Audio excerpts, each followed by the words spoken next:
What do you think that teacher's going to look like this year? Welcome back, One and Done Racing Radio. Broadcasting live from WSIC Studios in Statesville, North Carolina on racetalkradio.com. And as always, the video is exclusively on My Connection Channel 4. We welcome you back for a post-Daytona 500 discussion party show extravaganza. I am Mike Garrity, driver of the AEM Honda out of Robert Ty Racing in NASA SECA ISCARS Dash Series. A, B, C, D, E, I know, F, G. there's a lot of acronyms. Running a lot of series in that. There will be a quiz on this later. I think I may have picked up a Ford Focus ride over the weekend, so that may be kind of cool. Oh wow! Yeah, got to figure that out. And let's see, what else is going on? I guess that's about it, man. So let's talk some racing. We've got Tom Baker here, founder and head coach of Team Full Throttle. You can check them out at goteamfullthrottle.com. And they would love to deal with you if you're trying to make it in racing like Trevor Bayne was 5 years ago. Please call him 5 years ago, Trevor Bayne. Whoever that in 5 years is going to be Trevor Bayne, call Tom Baker today.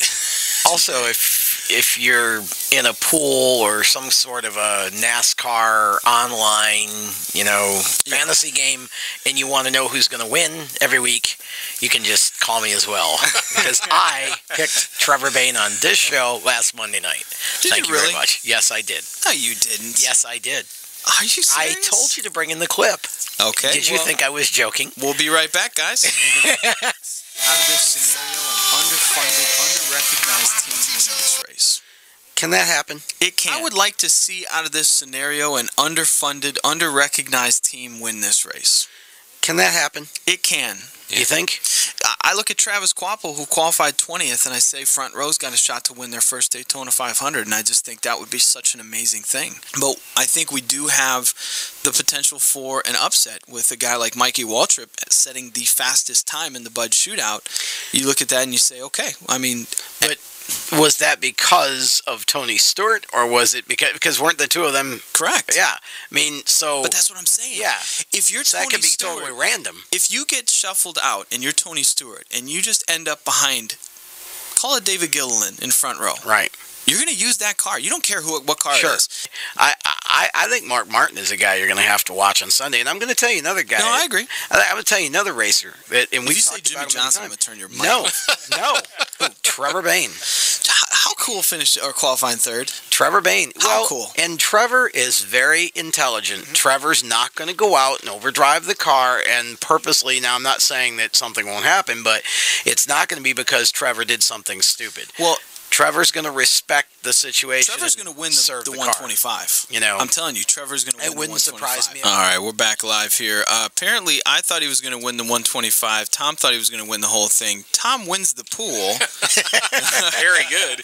Because he did win the whole thing. I get some points because I at least had him picked for one of the races, even though he ended up wrecking Jeff Gordon in that race, his childhood hero. So I don't know. But going into the Daytona 500, it was pretty cool because he's a big Jeff Gordon fan. He grew up enjoying Jeff Gordon as a driver, and Jeff came up to him right after the drivers meeting for the driver intros for the 125 and said, "I want to work with you." And he talked to him and he told him how it was going to happen. I'm saying game over at that point. Like it was like a killer weekend from there on out. Jeff had just said, "I trust you enough to lock bumpers with you at 200 miles an hour and let's go to the front." It's unbelievable. And then to go from there, it's just all, you'd figure it's all downhill, but it went uphill. It's just... What's so cool is, if that's all that had happened to Trevor Bayne, it would have been a weekend. Dream weekend.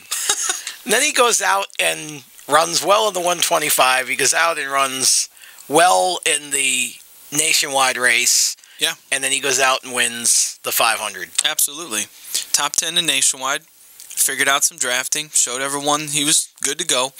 They fixed the primary car, so he didn't have to go to a backup. Was smart.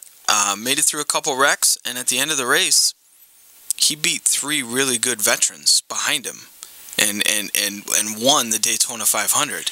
And shocked the world. And the coolest thing is, to me, there's nothing that you can say that takes that away. Like, he didn't bring a ton of money. He didn't bring a huge sponsor. He's not this kid that you hate. He's not a jerk. He's not hard to listen to. He doesn't leave people out when he thanks people. He's just, there's no negative. It's the coolest thing that's happened. Well, yeah. I mean, he's everything you could want and everything you would want your young racer to be. Yeah. It's that simple. He is the whole package. He's young, he's faithful, he's Christian, he's very conscientious of respecting his elders and others.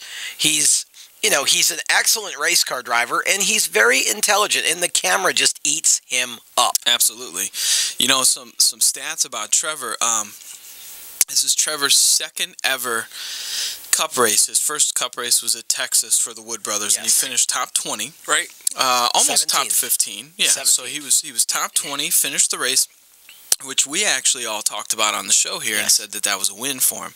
That was the whole goal. Don't go out there and back up. The kid who took his ride in Michael Waltrip's stable, Ryan Truex, was running like 4th at Gateway and backed it into the fence by himself. Could have had a great night, and it would have been the right way to start the thing off. Trevor was in the same situation at Texas in Cup. Probably could have backed it in the fence going for 15th or 13th or 10th. He finished 17th. He showed everyone he knows how to finish. Exactly. His second Cup race ever, he goes out there and wins the Daytona 500. And so now this kid is averaging 18 divided by 2. He's averaging 9. That's pretty good. Averaging 9th right now. So he's going to retire. Yeah, he's going to Disney World. He's a Hall of Famer. He made a ton of money, and he won the Daytona 500, and now it's time to retire. It took 2 green-white checkers to complete the race, so he had to pace through 2 of those, and that's not fun. As a driver, I've been through that. I was in second in Michigan, and we had to go through 2 green-white checkers with Kenny Schrader and David Reagan on my butt, and I knew these are 2 good drivers. Please, let's stop the green-white checkers, dude.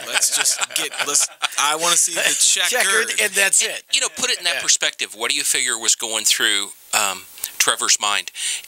All weekend, he's learning how to push.